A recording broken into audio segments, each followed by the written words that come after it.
ভবিষ্যতের পৃথিবী ক্যালেন্ডারের পাতায় তখন 2154 সাল। জ্ঞানবিজ্ঞানে মানুষ এগিয়ে গেছে বহু যোজন ক্রোশ। চিরসবুজ পৃথিবীও তখন এখনকার থেকে বসবাসের জন্য অধিক অনুপযুক্ত।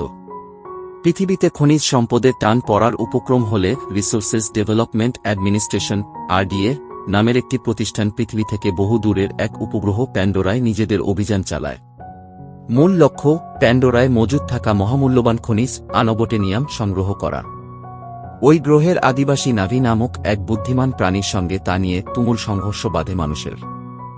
সমস্যা সমাধানে খনিজ পদার্থ উত্তোলনের জন্য পৃথিবীর বিজ্ঞানীরা হুবহু নাভির মতো দেখতে এক প্রকার অ্যাভাটার তৈরি করেন, যেটা অর্ধ এলিয়েন অর্ধ মানব DNA সংমিশ্রণে গড়া।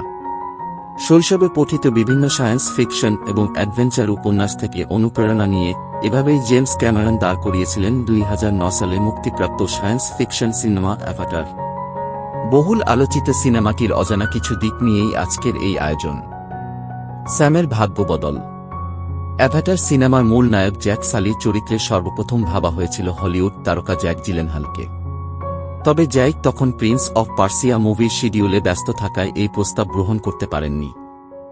ডিসি কমিক্সের ওয়ান্ডার ওম্যান 2017 মুভিতে স্টিভ ট্রেভরের চরিত্রে অভিনয় করা ক্রিস পাইনকে নেওয়ার কথা ভাবা হয়েছিল, কিন্তু সেটাও ব্যাটে বলে মেলেনি। জেমস ক্যামেরন জ্যাক সালির জন্য মনে মনে ভেবে রেখেছিলেন তারকা ম্যাট ড্যামনকে, কিন্তু বর্ণ সিরিজ নিয়ে ব্যস্ত থাকায় তিনিও ক্যামেরনের মুভিতে কাজ করতে পারেননি। তবে এই মুভি প্রত্যাখ্যান করে বিশাল পরিমাণ এক অর্থ কামানোর সুযোগ হারিয়েছেন ড্যামন। শুরুর দিকে ড্যামনকে বলা হয়েছিল এই সিনেমা বক্স অফিসে যত আয় করবে পারিশ্রমিক হিসেবে এর 10% লভ্যাংশ দেওয়া হবে তাকে।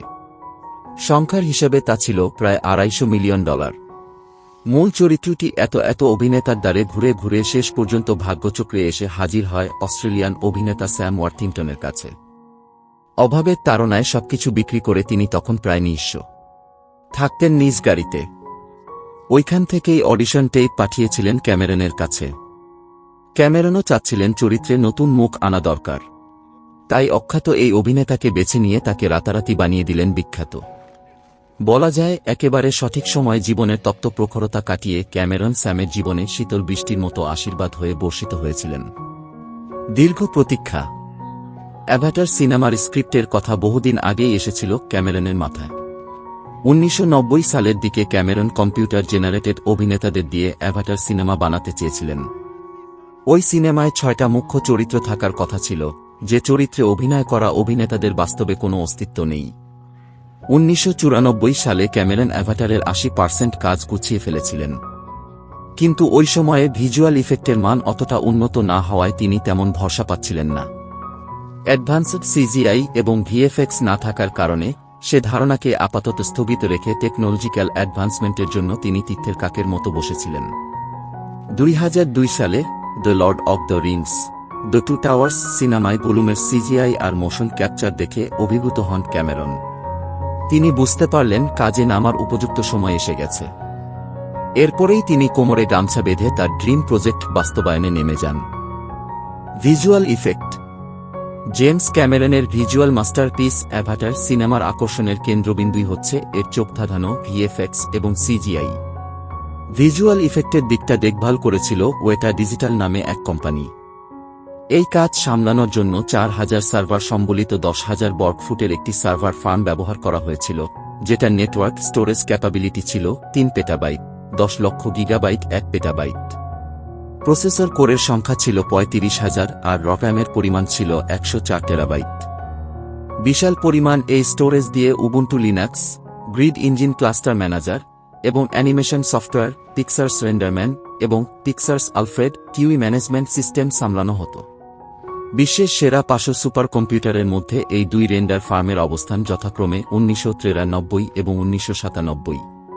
প্রত্যেকটা CGI শট 17 GB করে জায়গা দখল করত। এর মধ্যে হাই কোয়ালিটির এক একটা সিন রেন্ডার করতে প্রায় 48 ঘন্টা সময় লাগত।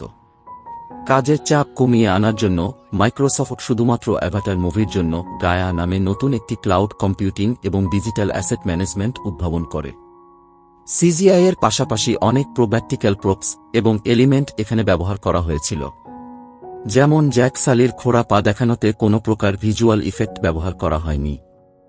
এটা মূলত প্র্যাকটিক্যাল এলিমেন্ট আর ক্যামেরার ভেলকিবাজি। Box office. পুরো সিনেমা নির্মাণে খরচ করা হয়েছিল $237 মিলিয়ন। মুক্তির মাত্র 19 দিনের মাথায় বিশ্বব্যাপী $1 বিলিয়ন নিজের থলেতে পুরে নেয় অ্যাভাটার। অ্যাভাটার আসার আগে বক্স অফিসে বহু রেকর্ড ছিল ক্যামেরনেরই সিনেমা টাইটানিকের দখলে। ডোমেস্টিকে অ্যাভাটারের আয় ছিল $760 মিলিয়ন, যা স্টার ওয়ার্স দ্য ফোর্স অ্যাওয়েকেন্স মুক্তির আগ পর্যন্ত সর্বোচ্চ। অ্যাভেঞ্জার্স এন্ডগেম মুক্তির আগ পর্যন্ত প্রায় 1 দশক বিশ্বব্যাপী সর্বোচ্চ আয়কৃত মুভি রেকর্ড ছিল অ্যাভাটারের দখলে। এন্ডগেম অ্যাভাটারের রেকর্ড ভেঙে ফেললে 10 বছর পর চীনে অ্যাভাটারকে পুনরায় প্রেক্ষাগৃহে মুক্তি দেওয়া হলে সেটি $2.923 বিলিয়ন আয়ের মাধ্যমে বক্স অফিসে নিজের একচ্ছত্র আধিপত্য ঘোষণা করে দেয়। 2010 সালের 82তম একাডেমি অ্যাওয়ার্ডে এই সিনেমা মোট 9টি বিভাগে পুরস্কারের জন্য মনোনীত হয়। এর মধ্যে শ্রেষ্ঠ সিনেমা, শ্রেষ্ঠ পরিচালক সহ 5টি বিভাগে পুরস্কার বাগিয়ে নেয় অ্যাভাটার। এরকম আরও ইতিহাস জানতে সাবস্ক্রাইব করে আমাদের পাশে থাকবেন এবং ভিডিওটি ভালো লাগলে অবশ্যই লাইক এবং কমেন্টের মাধ্যমে জানাবেন।